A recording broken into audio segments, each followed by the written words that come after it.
My sister smashed my 6-year-old daughter's new bike with a hammer right in front of her eyes. That should be a lesson for her, she said. You shouldn't have bought it for her, my mom added. I didn't scream. I just smiled and said one sentence, and their faces went pale. Now let me back up for a second, because if I don't, you're going to think I'm making this up. But no, this really happened. Picture this: a sunny Saturday afternoon, one of those rare moments where the laundry is folded, the dishwasher isn't beeping at me, and the world feels almost manageable. My daughter Eliza is bouncing around, grinning from ear to ear, practically glowing with excitement. She's been dying to show off the bike that's sitting in our driveway. Shiny, bright, perfect. And who do we have over my mom and my sister, Shayla? Because, of course, why not ruin a perfectly good Saturday with family politics? The second Eliza sees them, she practically shouts, "Have you seen the new bike?" Her voice is so full of pride, I can feel it bubbling out of her. She grabs their hands, tugging them outside like she's about to unveil the crown jewels. And that's when I saw it. The look on Shayla's face. Her smile tightened, her jaw stiffened, you know the face someone makes when they've bitten into something sour, but don't want to admit it. That was her. I knew that look. I'd grown up with it. Still, I wasn't prepared for what came next. Shayla didn't say anything at first. She just stood there staring at the bike as though it had personally insulted her. Eliza was still beaming, pointing out the little details she loved, the streamers on the handles, the way the paint caught the light. Then Shayla spoke, her voice cool, almost calm. Let me show you what I think about this. And before I could even process what she meant, she turned on her heel, walked into my house and came back out holding a hammer. Now let me tell you, in moments like this, you don't actually believe what you're seeing. Your brain scrambles. You're thinking, surely she's not going to, she wouldn't. Oh, but she would. With one sharp swing, she brought the hammer down onto the bike's frame. The sound, it was like metal screaming. Eliza's little gasp, the way her hands flew up to cover her mouth. God, I'll never forget it. Another swing, a crunch, the paint splintered, the wheel bent. I stood there frozen, watching my body rigid, but my mind buzzing like every alarm in the world had gone off at once. And do you know what Shayla said? She didn't scream, she didn't rant. She just looked at my 6-year-old daughter, my baby, square in the eyes, and said that should be a lesson for her, a lesson as if teaching a child that joy can be demolished in 3 hammer strikes is a lesson worth learning. Eliza didn't cry, not right away. She just stared at her broken treasure, her lips trembling, her little shoulders shaking, and me, I felt this icy wave wash over me, not rage, not yet, just shock. That's when my mom decided to weigh in. And of course, you'd expect a grandmother to scoop up her granddaughter, comfort her, maybe scold her other daughter for going full demolition mode in the driveway, but no. Instead, my mom shook her head, folded her arms, and said, "You shouldn't have bought it for her, like this was my fault." I almost laughed.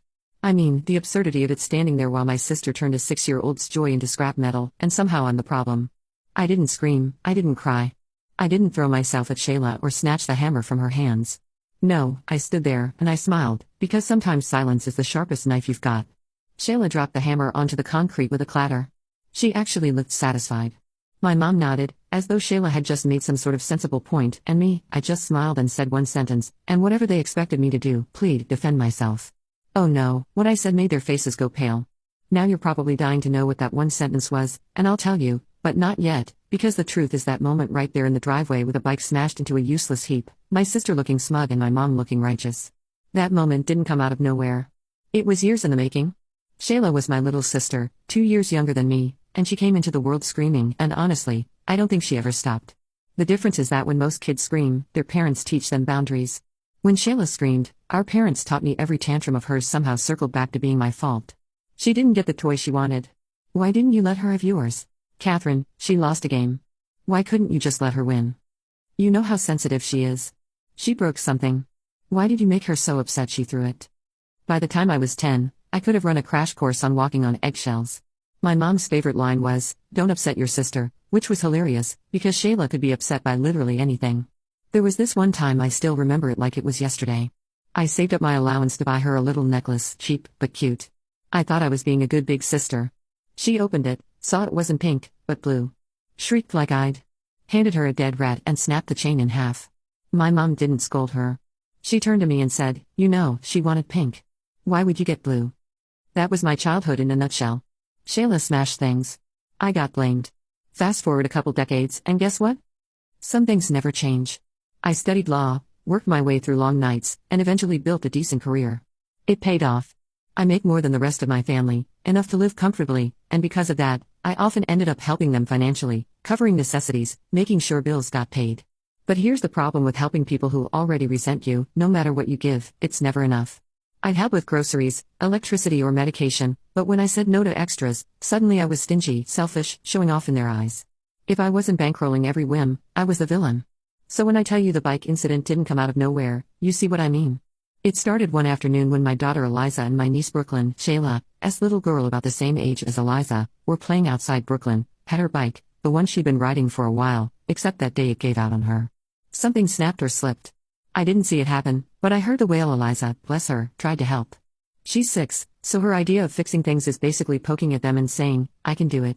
But the truth is, the bike was already a goner. Of course, the second Shayla saw, she pointed at my daughter and shouted, she broke it. You could have sworn Eliza had taken a sledgehammer to the thing. My mom backed her up instantly. You need to take responsibility. Catherine, Eliza has to learn actions have consequences. I didn't argue.